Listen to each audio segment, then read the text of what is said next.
ಬಯಸಿದ ಹೆಣ್ಣು ಹೊಣ್ಣು ಮಣ್ಣು ಇವುಗಳಲ್ಲಿ ಯಾವೇ ಇರಲಿ ಬಲವಂತವಾಗಿ ದಕ್ಕಿಸಿಕೊಳ್ಳುವುದೇ ಈ ಚತುರನ ಛಲ. ಜೀವನದಲ್ಲಿ ಸಿಗುವುದಿಲ್ಲ ಅಂದುಕೊಂಡದನ್ನು ಪಡೆಯುವುದರಲ್ಲಿರುವ ಮಜಾ ಮತ್ಯಾವುದರಲ್ಲೂ ಇರಲಾರದು. ಯಾಕೆಂದರೆ ಪ್ರತಿನಿತ್ಯ ಕಣ್ಣೆದುರಿರುವ ನೂರಾರು ವಸ್ತುಗಳಿಗಿಂತ ಎಲ್ಲ ದೂರದಲ್ಲಿರುವ ನನ್ನ ಮನತನಿಸುವುದನ್ನು ಪಡೆಯುವುದರಲ್ಲಿರುವ ಆನಂದ ಮೊನ್ನೆಂಗ ನನ್ನ ಪಾಠ ದೇವಾಸುದ ಸುತ್ತಾದರ ಪಟ್ಟಣ ಸುರಸುಂದರೇ ನನ್ನ ಮನಸೆರಗೊಳ್ಳುತ್ತಾರೆ. ಅಂದ ಚಂದ ತುಂಬಿದವಳ ಈ ಮೈ ಮಾಟ, ಕಾಮನ ಬಿಲ್ಲಿನಂತೆ ಬದುಕುವವಳ ಈ ಸ್ವಂತ, ಬಳ್ಳಿಯಂತೆ ಬದುಕುತ್ತಿರುವ ಈ ಮೈ ಮಾಟ ಈ ಜಯರಾಜನನ್ನು ಹುಚ್ಚನಾಗಿ ಮಾಡಿಬಿಟ್ಟಿದೆ. ಅಷ್ಟೊಂದು ಮನೆ ಕೆಡಿಸುವ ಮೈ ಮಾತನಾಡುತ್ತಿರುವ ಹಂತವಳು ಈ ನನ್ನ ಅರಮನೆಯ ರಾಣಿಯಾಗಲೇಬೇಕು.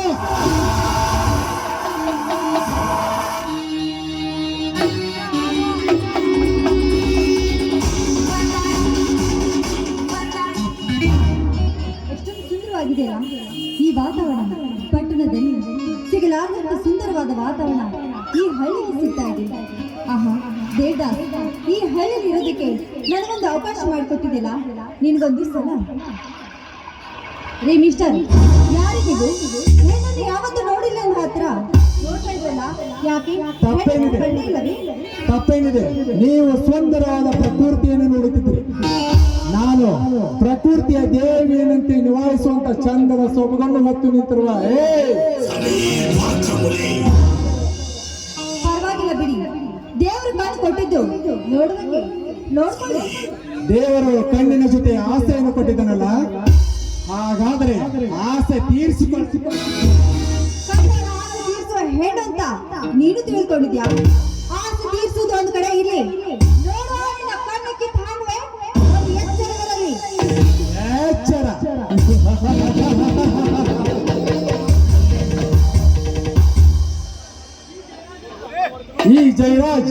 ಈ ಜಯರಾಜನ ಸಾಮ್ರಾಜ್ಯದಲ್ಲಿ ನಿಂತ ಬಾಲದ ಎಚ್ಚರದ ಮಾತೆ ಬೆಂಕದ ಪಿನ್ನಣಗಿತ್ತೆ. ನಿನ್ನಂತ ಹೆಣ್ಣಿಗೆ ಎಷ್ಟು ಸೊಕ್ಕು ಇರುತ್ತದೆ ಎಂದು ನಾನು ತಿಳಿದಿರಲಿಲ್ಲ. ಈ ಸೊಕ್ಕು ಯಾವ ಹೆಣ್ಣಿಗೆ ಇರಬಾರ್ದು ಅಂತ ಕಾನೂನಲ್ಲಿದೆ ಏನು? ಕಾನೂನು ಏನೋ ಗೊತ್ತಿಲ್ಲ, ಆದ್ರೆ ನಿನಗೆ ಸೊಕ್ಕಂತೂ ಜಾಸ್ತಿನಿದೆ. ಆದ್ರೂ ಹೇಳುತ್ತೇನೆ ಕೇಳು, ನನ್ನ ಮೀಸೆಯಷ್ಟು ಜಡೆ ಇಲ್ಲ ನಿನ್ನಂತವರಿಗೆ ಎಷ್ಟು ದುರಂಕಾರವೇ. ಆಸೆ ಸೊಕ್ಕಿರುವುದು ನಿಜ, ಆದ್ರೆ ಸೊಕ್ಕಿದೆ ಅಂತ ಮುಂದೆ ಮಾಡಿ ಬಂದವನು ನೀನು. ಹೆದರದೆ ಯಾವತ್ತೂ ಹಿಂದೆ ಸರಿಯಬಾರದು.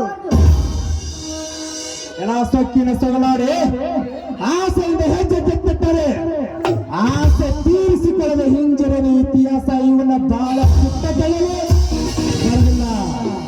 ಆಸೆ ಪಟ್ಟವನ ಆ ಪುಟವನ್ನು ತಿರುವುದು ಹೇಗೆ ಅಂತ ಈ ಮೇಘನಾಗೆ ಚೆನ್ನಾಗಿ ಗೊತ್ತು. ಮೇಘನ, ನೀನೀಗ ಮತಿಗೆಟ್ಟು ಮಾತನಾಡುತ್ತವೆ. ಈ ಜಯರಾಜನ ಹಿನ್ನೆಲೆ ಅರಿಯದೆ ನೀನು ಅಷ್ಟೇ ಆಸೆ ಪಟ್ಟವನು ನೀನು, ಆದ್ರೆ ಈ ಹೆಣ್ಣು ಏನು ಅಂತ ಅರಿಯದೆ ನನ್ನ ಮುಟ್ಟಲು ಬಂದ್ರೆ ಈ ಹೆಣ್ಣಿನ ಕೈ ರುಚಿ ಏನಂತ ನಿನಗಿನ್ನೂ ಅರ್ಥ ಆಗಿಲ್ಲ ಅಂತ ಕಾಣುತ್ತೆ. ಮೇಘನ, ಕಲಿತವರ ಕೈ ರುಚಿಗಿಂತ ನಿನ್ನ ತುಟಿಯ ಮಂದಾರ ಸವಿಯುವುದು ಈ ಜಯರಾಜನ ಹುಟ್ಟುಗುಣ.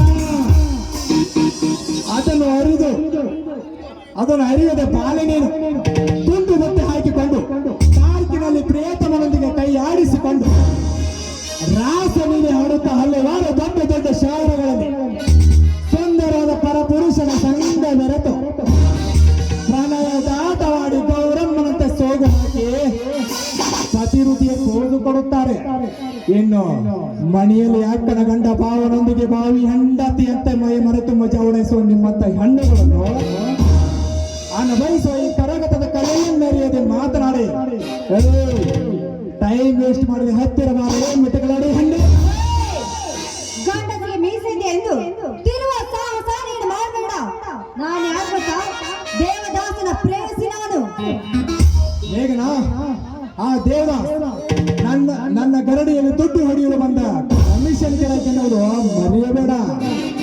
ಅಂದ್ರೆ ದೇವದಾಸನ ಪಾಠ ನೀವೇನಾ? ಇಷ್ಟು ಬೇಗ ಗೆಸ್ ಮಾಡಿದೆ ಇವನ ಐಡೆಂಟಿ ಏನು? ಸಾರಿ ಜಯರಾಜ್, ನೀವ್ ಯಾರ ಪುಡಾರಿಗಳಂತ ತಿಳಿದು ಬಾಯಿ ಬಂದ ಹಾಗೆ ಮಾತಾಡಿ, ದಯವಿಟ್ಟು ನನಗೆ ಕ್ಷಮಿಸಿ. ಬರೀ ಮಾತಿನಲ್ಲಿ ಸಾರಿ ಕೇಳಿದೆ, ಮಾತಿನ ಬಾನಿಗೆ ಸರಿ ಹೋಗಲಾರದು ಮೇಘನ. ಹಾಗಾದ್ರೆ ನಾನೇನ್ ಮಾಡ್ಬೇಕು?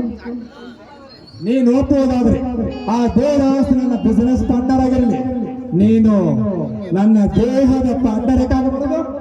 ಹಾಗಾದ್ರೆ ಇದರಲ್ಲಿ ನನಗೆ ಸಿಗುವ ಲಾಭ ಆದ್ರೇನು? ಆ ದೇವದಾಸ್ ನನ್ನಂತವನಿನ ಕಮಿಷನ್ ಪಡೆದು ಕೊಡುವ ಹಣಕ್ಕಿಂತ ಜಾಸ್ತಿ ನಾನು ಕೊಡುತ್ತೇನೆ. ಈ ವಿಚಾರ ದೇವದಾಸನಿಗೆ ಗೊತ್ತಾದ್ರೆ ತಿಳಿದಂತೆ ಮುನ್ನೆಚ್ಚರಿಕೆ ವಹಿಸಿದ್ರೆ ಎಲ್ಲವೂ ಗುಪ್ತವಾಗಿಯೇ ಸಾಗುತ್ತದೆ. ಮುಂದೆ ಏನೇ ತೊಂದರೆಗಳಾದ್ರೂ ಅದಕ್ಕೆಲ್ಲ ನೀವೇ ಹೊಣೆ. ಆದ್ರೆ ನಿಮ್ಮ ಸುಖ ತೀರಿಸುವ ಪಾರ್ಟ್ನರ್ ನಾನಾಗಬೇಕು. ಮೇಘನಾ, ನಿನಗೆ ಬೆಟ್ಟದಷ್ಟು ತೊಂದರೆ ಬಂದರು ನಿನ್ನ ಬೆಂಗಾವಲಾಗಿ ನಾನು ಉಂಟೆ. ಅದರ ವಿಚಾರವರು ನಿನ್ನಂತ ಸೌಂದರ್ಯವತಿಯನ್ನು ನೋಡಿದಾಕ್ಷಣ ಸ್ವಾತಿ ಮುತ್ತಿನ ಹಣಿಗೆ ಪಚ್ಚ ಚಿತ್ರದಿಂದ ಮುತ್ತುವರೆದಂತೆ ಮುತ್ತುವರೆದಂತೆ ಪತ್ರದ ಮೇಲೆ ಮಳೆ ನೀರು ಜಾರಿ ಬಿದ್ದಂತೆ ನನ್ನ ಮನ ನಿನ್ನ ಕಡೆಗೆ ಜಾರಿದೆ. ಅದಕ್ಕಾಗಿ ನಿನ್ನ ತುಟಿ ಅಂಚಿನಿಂದ ಹರಿದು ಬರಲು ಒಂದು ಸುಮಧುರ ಪ್ರೇಮಗಾನ. ಆಗ್ಲಿ ಪ್ರೇಕರ, ನನ್ನ ನರ್ತಿಸಿ ನಿಮ್ಮ ಆಸೆಯನ್ನು ನಾನು ಈಡೇರಿಸಿದೆ.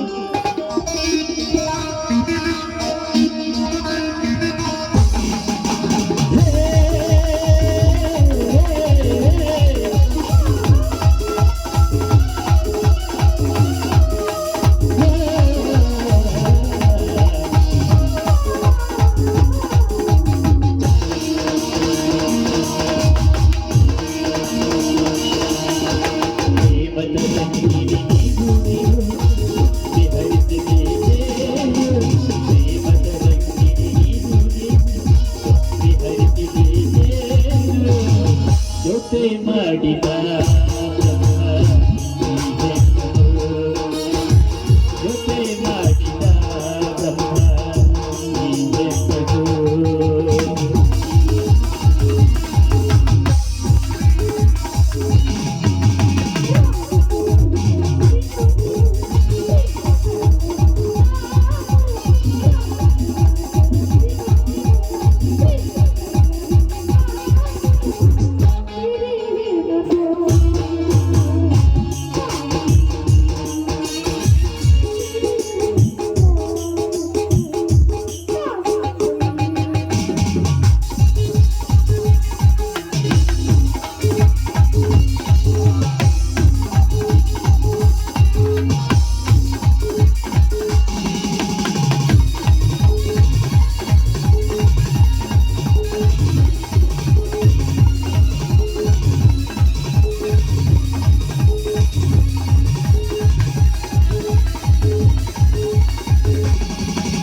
ಆಸ್ತಿ ಬಿಟ್ರು ದೋಸ್ತಿ ಬಿಡಲ್ಲ, ಊರು ಬಿಟ್ರು ಊಟತನ ಮಾತ್ರ